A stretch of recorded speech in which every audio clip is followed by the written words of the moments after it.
Cheers to you, my friend. Cheers to you.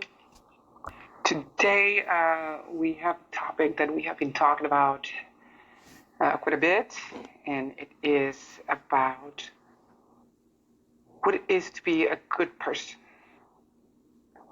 We hear this a lot, so and so is a good person.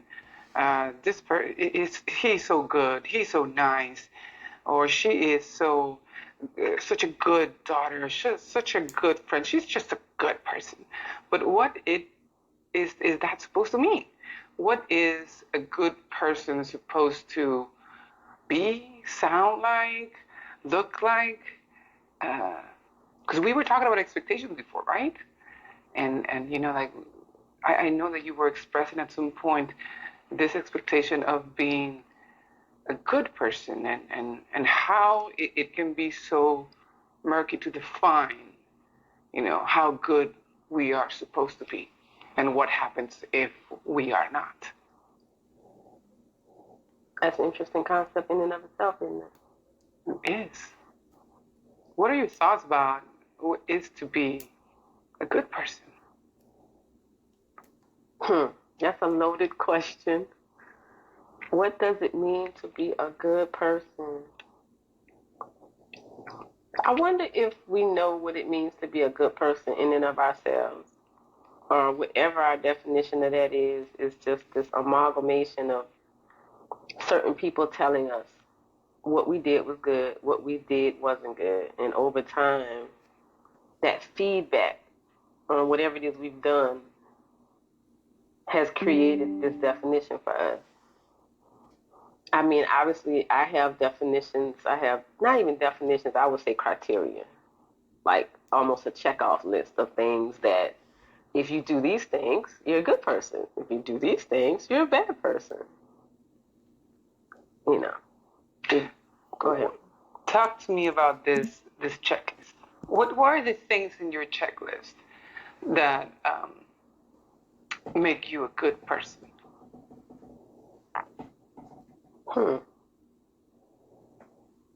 Caring for others. I would say if you can demonstrate caring for others, that you're a good person. What else is there on that checklist?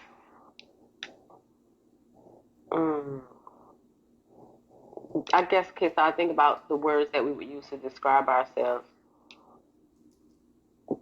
giving, generous, loving, kind, empathetic. Um, those things, like those are the things that we respectful, like the things that you're taught as a child that are good. Like I guess the things that you do that don't get you in trouble, the things that you do that people praise you for. In this moment when you said that, so what came to my mind is a friend of mine. I met her in third grade. So we went through third grade through seventh grade together, and then they moved, and she had to change schools. And recently on social media, on Facebook, she shared, and she's often shared this story where she'd gotten sick, or maybe she was nervous or something, right? Because she was new to the school. And whatever happened this day, I don't know if she was sick or whatever, but she threw up on me. She threw up on my sweater, and maybe it was my favorite sweater. She knows the details of this story very well. And she recalls that I didn't get upset. So I would say in the last 2 weeks, she first shared that story, in this effort to, say how great a person I was because I didn't get upset with my friend, and we considered ourselves best friends because we had the same name. We were both Moniques. And then she told a story. She did this. She wrote this post, and it was something like, have you ever been the person who clapped erasers, or was the person who was tasked with writing names on the board when the teacher left the class? Like, write the name on the board of anybody who's out of line while I'm out of the classroom. And she tagged me in the post. So then my response to her is, what you trying to say? Like, First of all, no, in my life, I don't ever recall being the person who wrote other people's names on the board, nor do I recall ever offering to bang erasers for my teachers. Like, are you calling me a teacher's pet? Like, what you trying to say? And we laughed, and then she got to this point where it got really serious, and she was like, no, like, you never got in trouble. And I envied you that. And I'm like, really? She was like, yeah, because you just always did the right thing. And teachers loved you. And I'm like, now I'm like, Then she goes on to say, like, if you ever ran for office, like, I would vote for you and I would go to bat for you. Like, nobody could touch you because you have such great integrity. And I'm just like, oh, man. I don't really have the energy to really get into the conversation, but I'm like, wow. And that's what comes to my mind when you ask this question, this idea of what it is to be a good person. Because in her mind, I am like the best good person.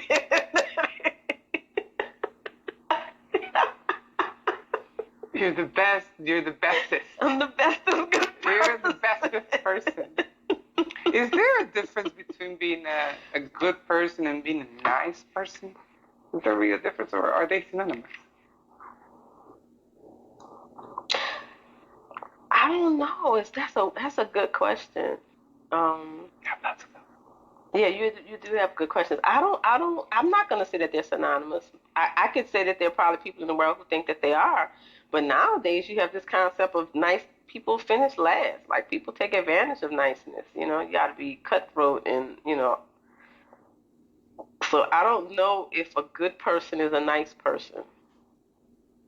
Maybe a good person is a person who figures out how to make all of this work for them, or in their favor, and maybe that isn't necessarily nice. I don't know. I guess I'm gonna lean on my own understanding. What is my definition? That's what you're asking me, right? Mm-hmm. Do I think that a good person is equal to a nice person?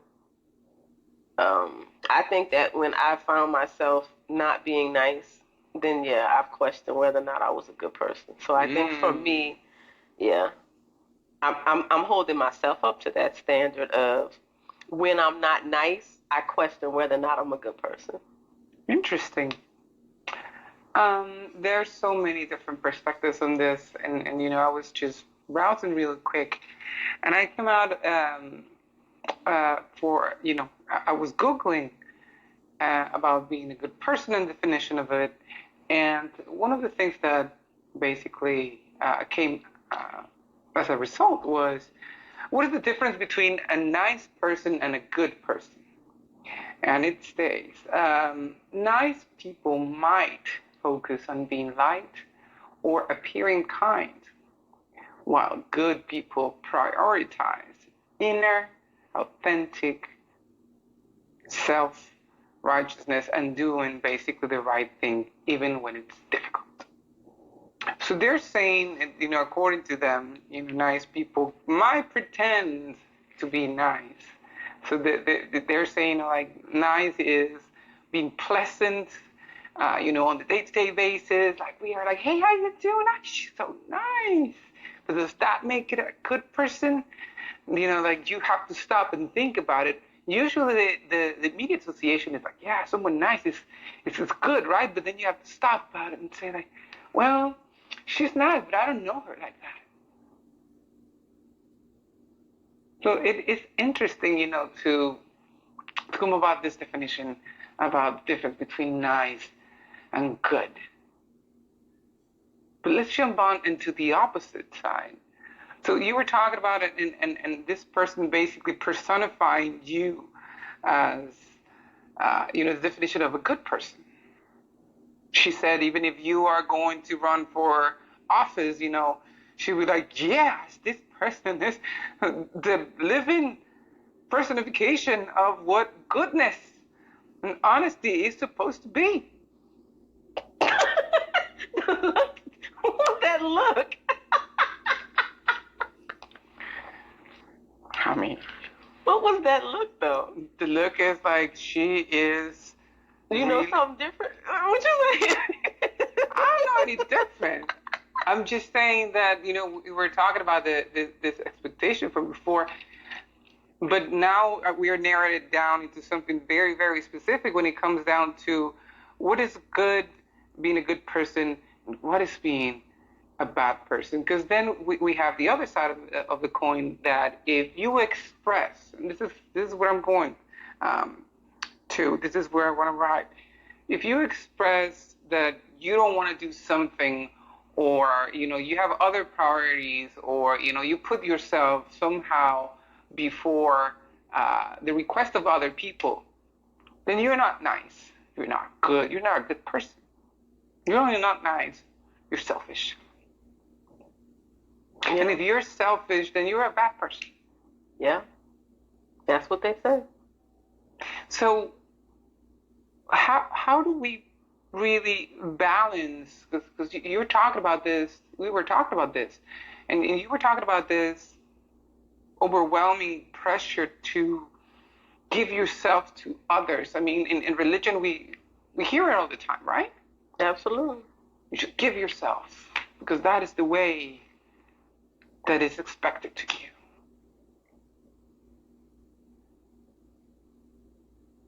How does this pressure feel? What does that do to you? How does it shape you when it comes down to how do you react when people are not looking at you? That's interesting. When people are not looking at you, it's like you get to, if in fact this good persona is a mask, then when people aren't looking at you, you get to take the mask off and be something different, or maybe you get to take off the persona and kind of take a deep breath, because now you don't have to live up to some expectation. Or even you get the time to break down out of that expectation and just think. I think, the idea of doing good. I mean, I guess when you say a good person, doing good, right? We say love is an action, not just a thing. It's a verb. So I guess good is a thing. We'll attribute it to behaviors. And I had this conversation yesterday with a coworker. He asked me what my dissertation research was, and essentially I said, it's about teacher-student relationships, how we care, and those are behaviors. So when we think in terms of a person being good, we measure the behaviors that they do and the things that they don't do, the things they choose to do, the things that they don't choose to do.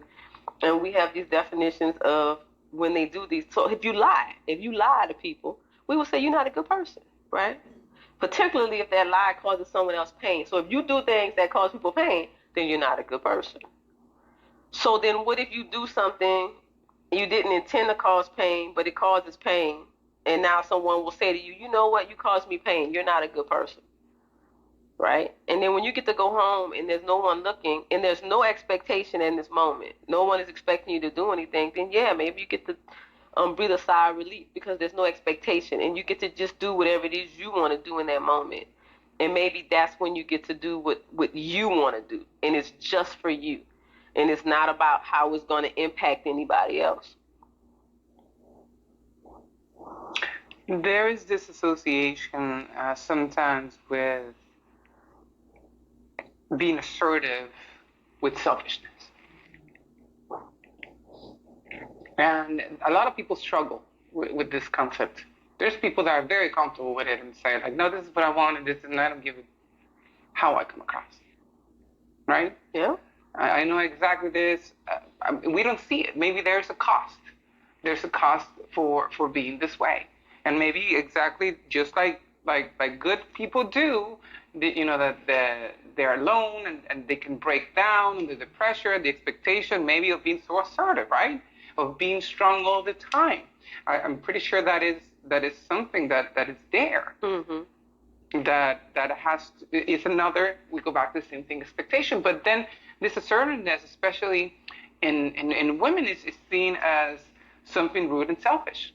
When you are supposed to be given, when you're supposed to be caring, when you're supposed to be selfless.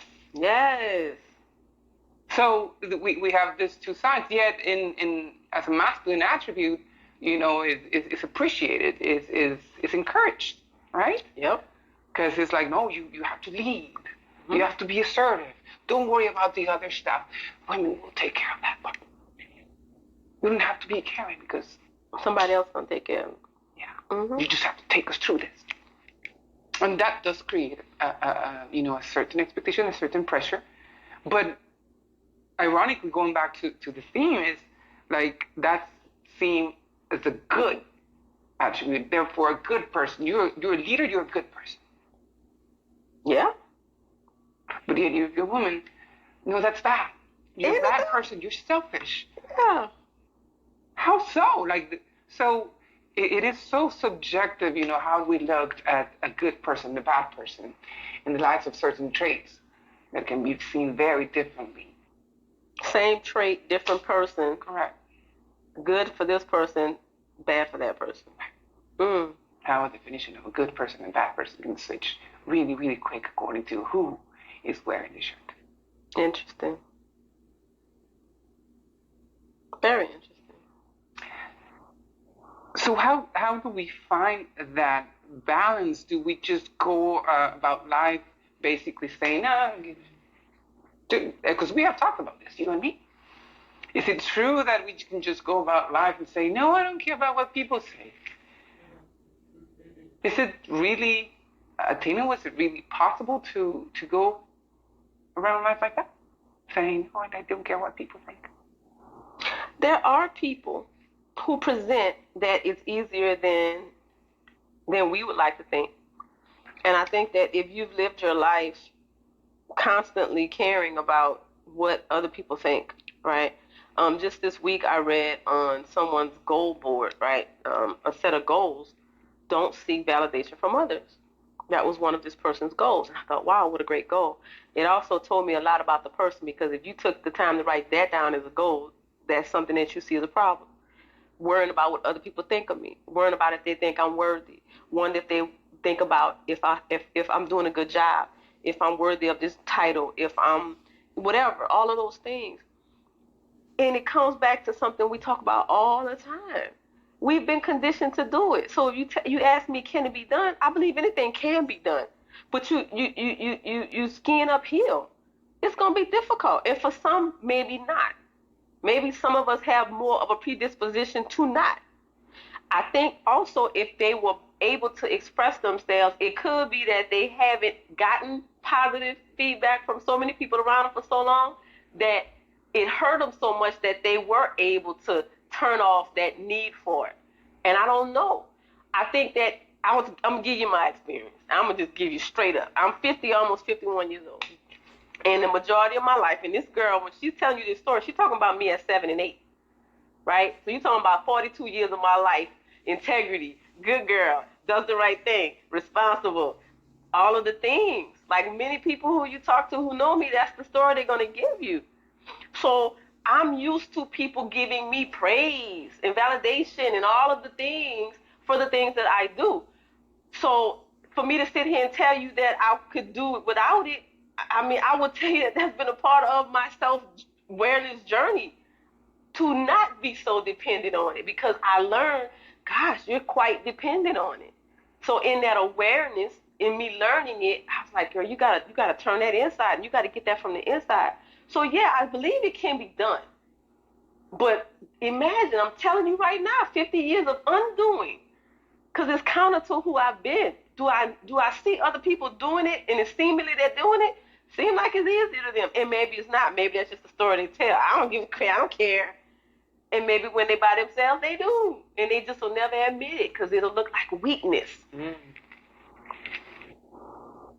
Could it be that, for example, even those comments like, "Oh, you don't care, you're so cool," isn't that shaping your image at the same time? And you're like, yeah, by me not caring, I'm so cool. But isn't that shaping you at the same time? Same thing. Somebody telling you cool for not caring, and you care that they're telling you cool for not caring, so you do care. Right? You pretending like you don't. Like, yeah, I'm so cool, I don't need that, but I do. So it's kind of like a conundrum, and it always gets my attention when people say these kind of things, like, I don't care what people think. I have this friend, and my friend, she got a book job, and she was telling me how she didn't do it for anybody else but her. She wanted to fit her clothes better, right?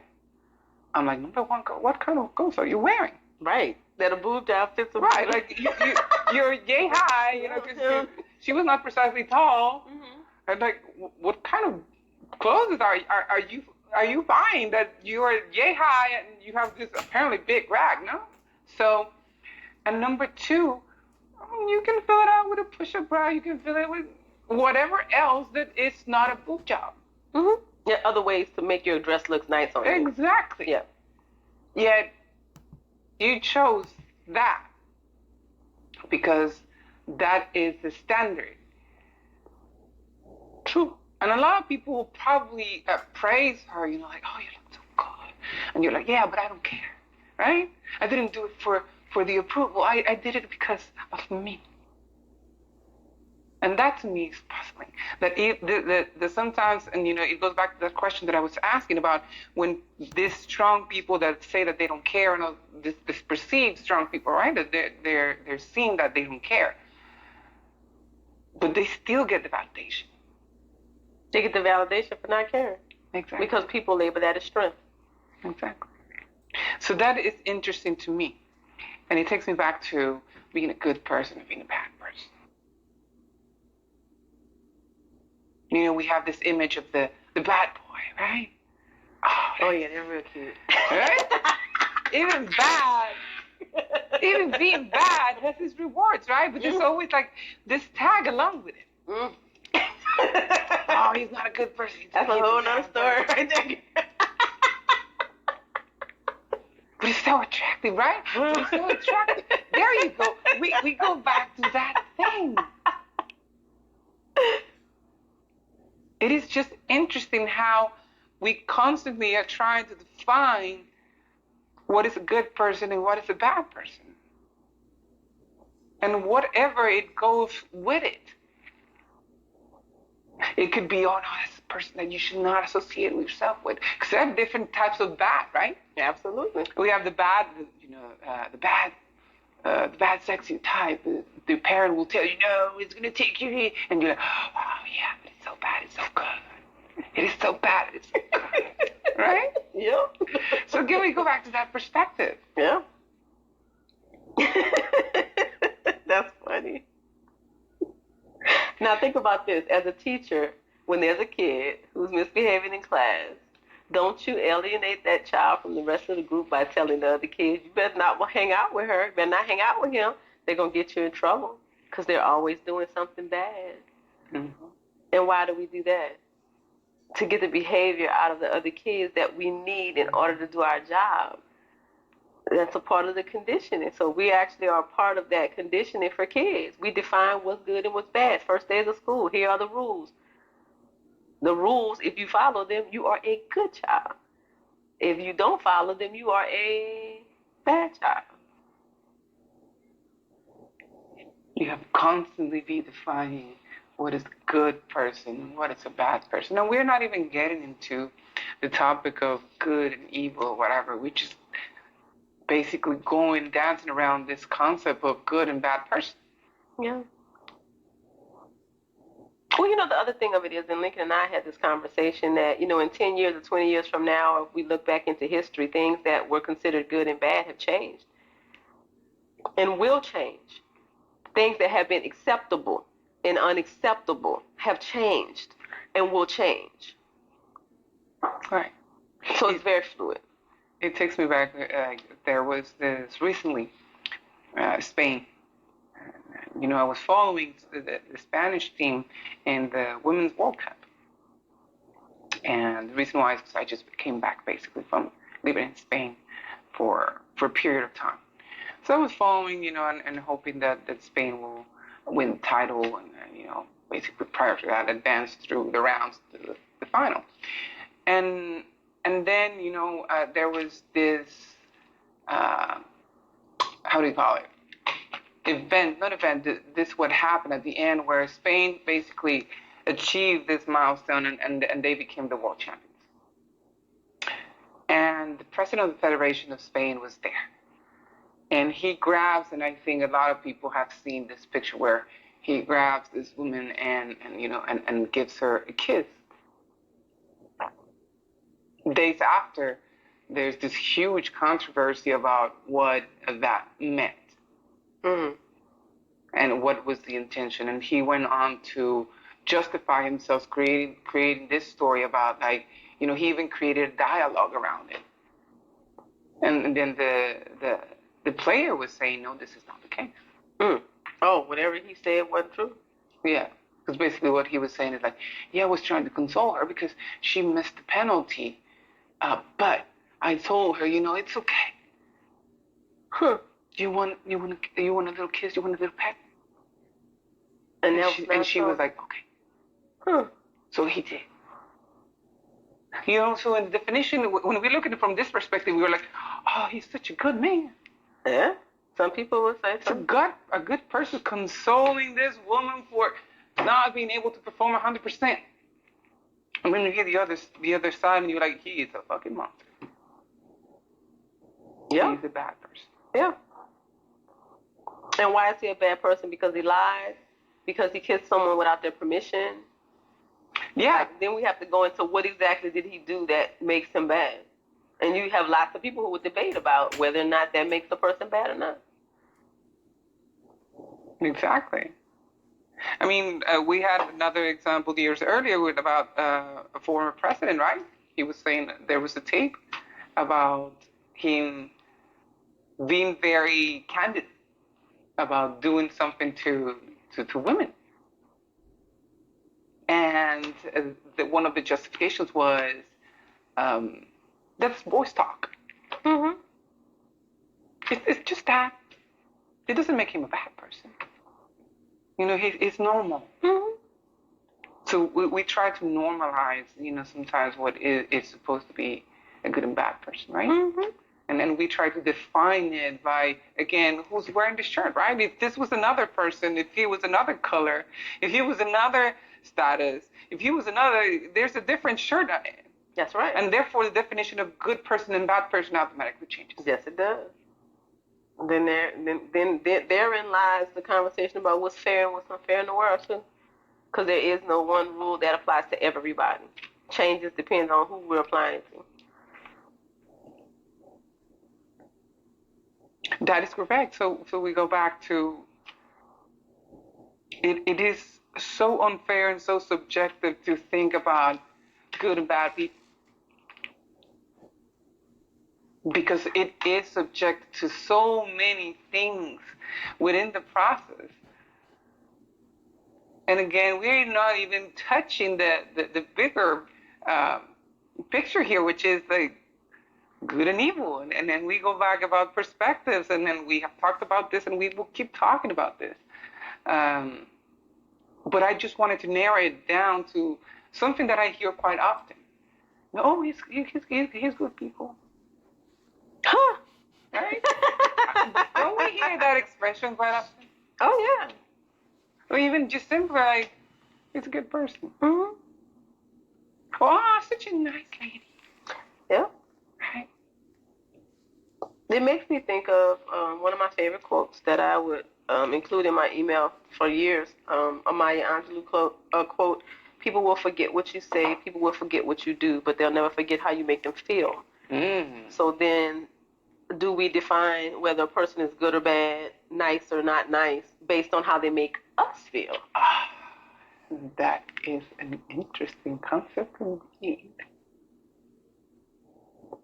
He can kill 3, 4 bodies, but he was nice to me, so he's a good person. Something must have been wrong with those people he killed. They deserved it or something, because he was nice to me.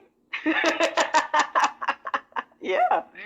And you have people who say that. In fact, in that case, when you're talking about the former president, there were many women who said, you know, of course, the comment was, that's just how men talk.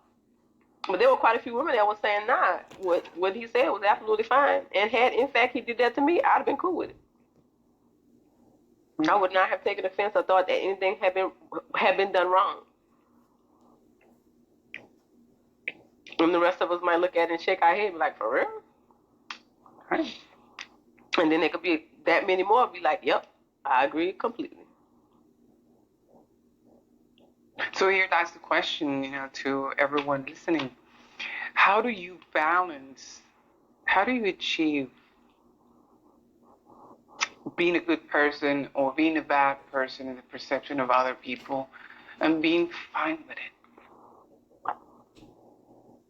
How do you are clear within yourself of having maybe being both, but are you allowed to be both?